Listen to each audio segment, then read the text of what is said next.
we assumed that, okay, fine, anybody can infect anything. Now we'll try to slightly lift this assumption. Now I'll say, okay, fine, I do not have the network, but what I'll do, I'll get this number, which is average number of connections.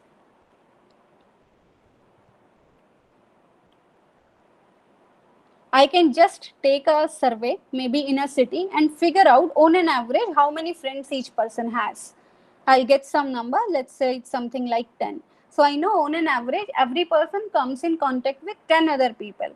And then I can use a slightly improved model to do this, which is called a branching model. So it goes like this. Assume there is this one person which is infected. Here your average degree is 2. Every person on an average is connected to 2 other friends. So to generalize it, it can actually be K. So I'm assuming that every person has K friends. So that is my one parameter. What is the average connectivity? Another parameter which we consider here is P. P, we call it the contagiousness of the disease. How contagious the disease is. And it has a value from 0 to 1. You can also see it as what is the probability that this infected person here will pass the disease to a person here. That is P. Okay. So let me ask this question to you. I say that this is level 0 of my tree. This is level 1. So on and so forth. I am given that the contagiousness is P and this value of the number of friends each person has is K. So what do you think? What will be the expected number of infections at level 1? So X here is a random number, which is the number of infections at level 1. What is its expected value? Yes, so it is Pk. You can use the concept of an indicator random variable. Rather, in this case, it is intuitive here. So you get P into K number of expected infections at level 1. You can also look at it as it is the expected number of secondary infections produced by an infected person. So every infected person on an average infects P into K number of people. Okay. Let me talk about the nth level. What do you think is the expected number of people at the nth level?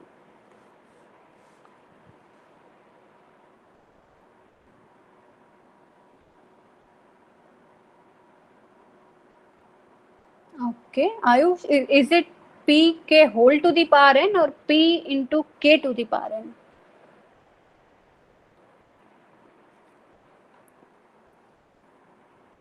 Okay, anyone else? Yes. So it will actually be Pk whole to the power n. Why? So the expected number of infections here will be probability that this guy over here is infected plus probability that this person is infected plus probability that this person is infected. So it's going to add up K times. Okay. Sorry, n times. What is the probability that this person is infected? So this person is going to be infected if infection came across this edge, this edge, this edge, this edge, this edge, and finally this edge. So if this entire path is infected, so there will be exactly one path for each node. The probability that this person is infected will be P into P into P, since it is the nth level n times. So the probability that this person over here is infected is P to the power n. Same for this person, same for this person. And if you look at how many nodes are there at this level, it is K to the power n. So it is P to the power n plus P to the power n, K to the power n times. So you get here Pk to the power n. Okay. So this value Pk, so as we have seen before, this reproductive number is very important in deciding whether a disease will die away or stay in the network. In this particular case, this P into K value itself is the reproductive number. And you can say if this reproductive number is less than 1, the disease will die away. If it is greater than 1, it will persist in the network. How can you say that? So there is an intuitive explanation for this. So definitely, if Sorry.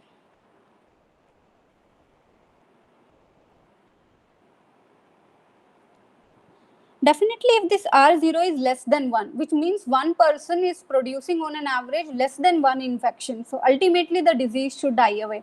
On the other hand, if it is greater than one person is infecting a few more than one person, so it should persist in the network. What we'll do now is we'll look at a very nice proof for this. So although this lemma here it is important, which is based on R0, but the proof itself is also very nice, and I think that the proof is similar to the Newton-Raphson method, although not the completely same, but you can use it in some other situations as well. I just wanted to discuss the proof because of its beauty. So let's say I want to establish this. I want to prove that if R0 is less than 1, the disease will die away. If R0 is greater than 1, it will persist in the network. How am I going to do that? I'm going to define something which is called Qn. And what is Qn? Qn is going to be the probability that your disease persists at level n, that the disease is still there.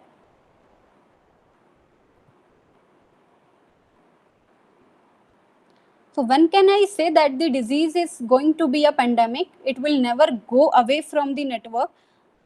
If that is the case, then I can say that limit of n tends to infinity of Qn, that is what is happening down at the level infinity, if that is equal to 1, then this means the disease is definitely persisting in the network. It's always going to be there. And if this limit of n tends to infinity, Qn, if it is equal to 0, then I can say that down there, if you look at level infinity, then probability that the disease is there is 0. So disease is ultimately eradicated from the network. We are not actually going to prove exactly this. This we are going to prove. This value we can show that it is greater than 0. That's a good news actually. So instead of being equal to 1, it is greater than 0. That there is some probability that it will exist. It might be the case that it will die away. Let's try now to derive an expression for this Qn. So what is the probability that disease persists at level n? Can I say that it is 1 minus probability that disease dies at level n?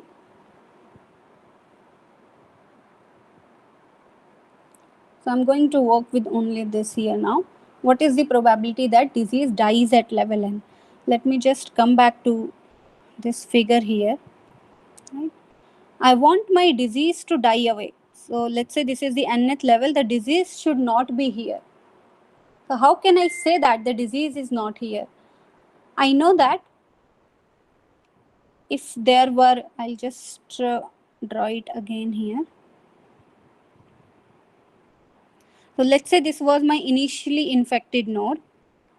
It had some paths here, k number of nodes it had. Again, each of these had k number of nodes, so on and so forth. And down there, we are at level n. We know that if this disease came till level n, it would have come through either this path or this path or this path. Okay? So can I say that? So let me say that if the disease came down through this path, I say that this is B1. So B1 is the probability that the disease came through this path. B2 is the probability that disease came through this path. And similarly, Bk is the probability that disease came through this path. Can I say that this probability that the disease dies at level n is nothing but the probability that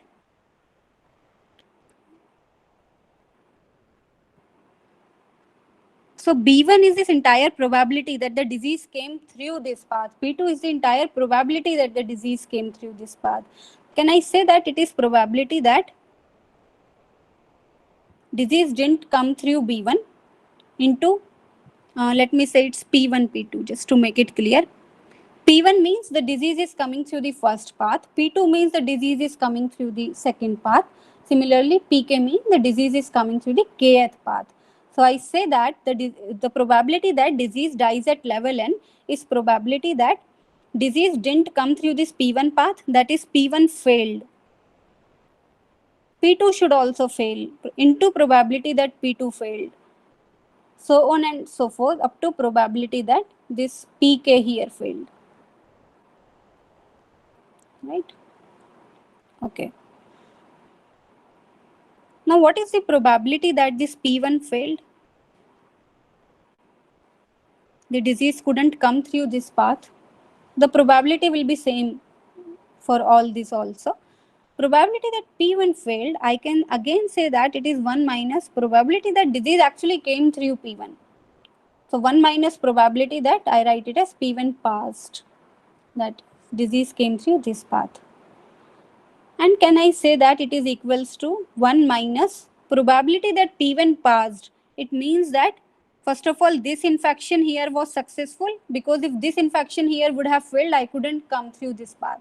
It is 1 minus P, that probability that infection reached here, and after that I apply a recursive formula here. I say that it is Qn minus 1.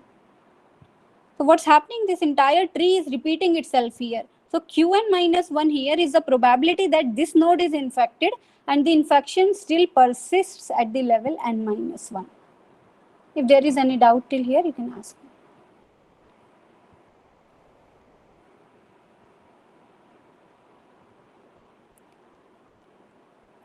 So I can write this entire thing as Qn is 1 minus, and this 1 minus Pqn minus 1. Since there are k such possibilities, this to the power k.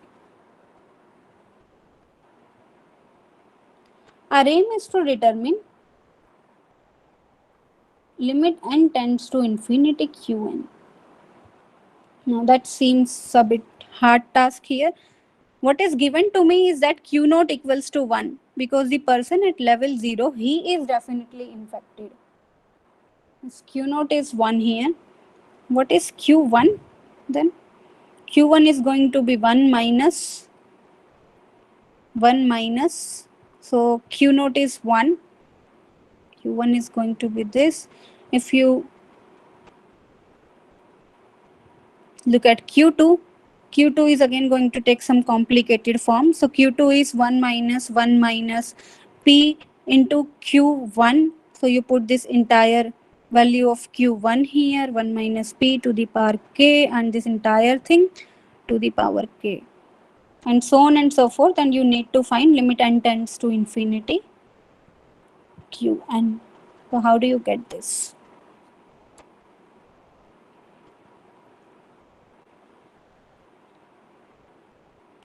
To solve this, I'm going to define a function here, f of x. So this entire thing here, I'm going to write it as f of x. I'm going to say that it is 1 minus px to the power k. Now you can say that q naught is nothing but 1. What is q1?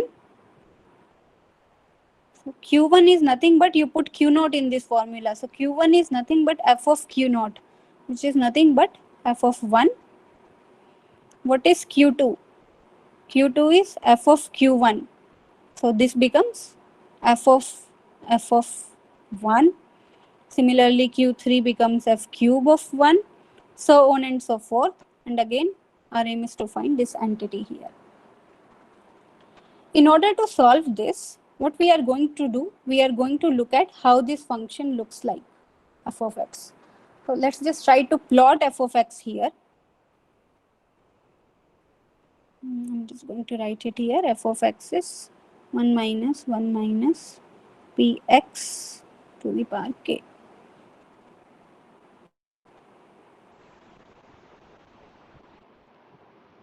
I'm going to plot this function from an interval of 0 to 1. What is f of 0? Can someone just compute me and tell? So I want to look at the structure of this function. Well, let's try to figure out the value of f of 0. Just solve it and tell me.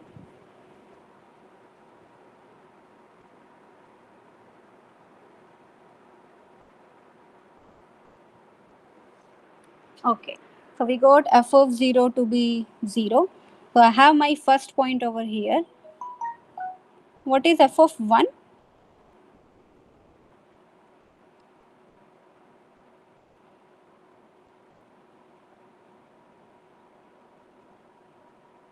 So if you look at f of 1, it's 1 minus p to the power k.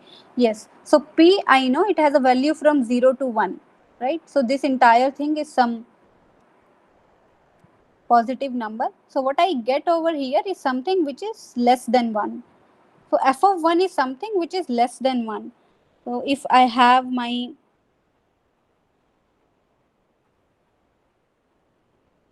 let's say I have this 1 over here.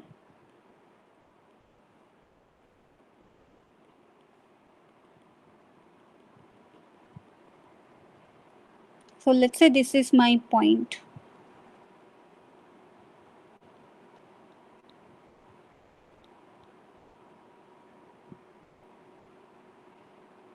Sometimes it becomes difficult.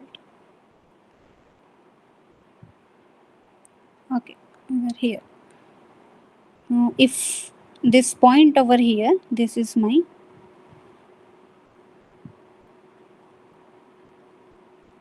just a second, give me a second.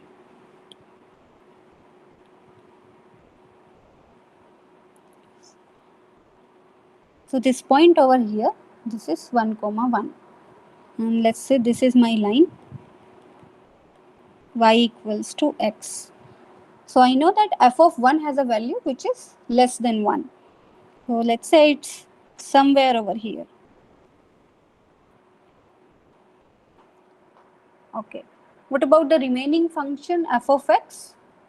If you'll take its double derivative and do certain calculations, you can figure out two things about this function.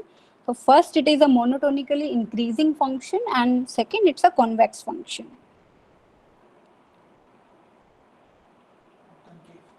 I'm sorry, it's a concave function. Monotonically increasing concave function.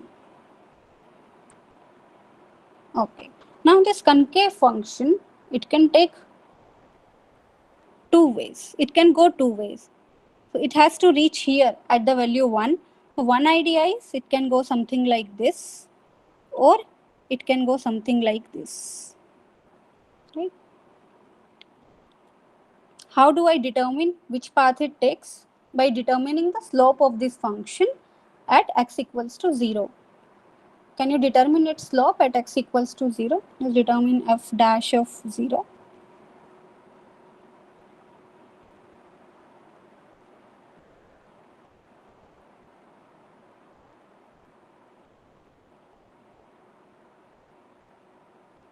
If you look at f dash of 0, it will turn out to be p into k. We can calculate it. Yes, so it turns out p into k, which was nothing but the reproductive number. So we said that there were two cases. Your reproductive number can be greater than 1 or it can be less than 1. Well, let's talk about the first case, when your reproductive number is greater than 1. If your reproductive number is greater than 1, it means that this function I've drawn over here is going to take a shape something like this. There, let me just, I'm going to draw it like this here. So it's going to intersect your y equals to x at some point. Okay. Now what our aim is? Our aim is to determine limit n tends to infinity f of x.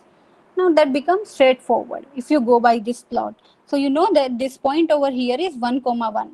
What is this point going to be? The value of x remains the same 1 and the value of y here becomes f of 1, right? When I move horizontally back here, what's this point going to be?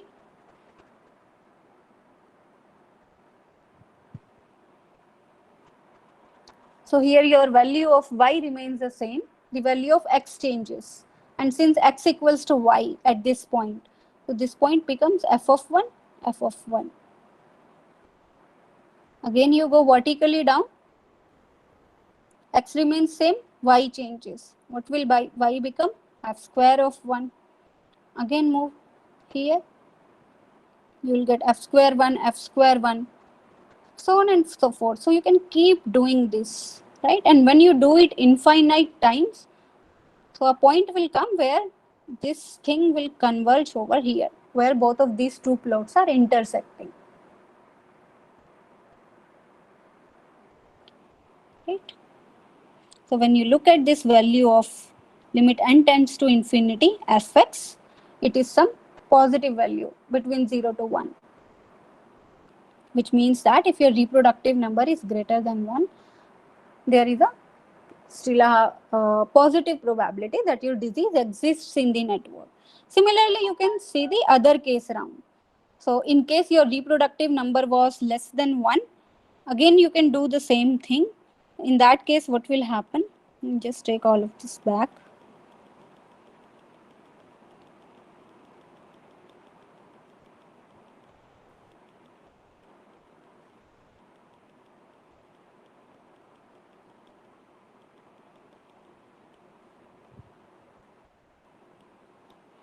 In that case, it would be something like this.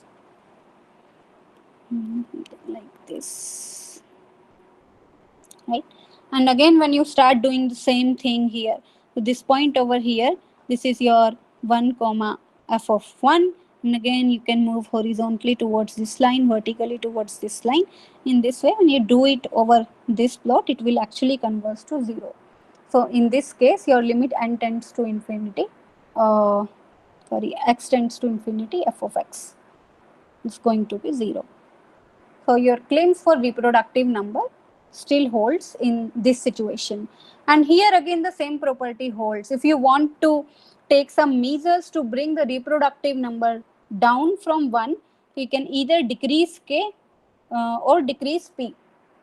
Decreasing k means you are decreasing the number of people I come in contact with, which essentially means quarantining, and decreasing p means you are decreasing the contagiousness of the disease. So actually you can't do anything with the disease, but you can still decrease the contagiousness by taking better health measures. So these are two most celebrated models which are used in epidemiology. In both of these, we were not having the network. Sometimes there is a possibility that you might have a network. Assume that it's a very small village where you can actually lay down the networks. In those cases, you can merge and mix both of these models. So one way to do that is, okay. Also, we discussed about SIR model previously. So there are a variety of SIR models based on what kind of disease are you modeling. Previously, we said that we were doing it for a disease where ultimately a person was either recovered or he or she was removed from the network.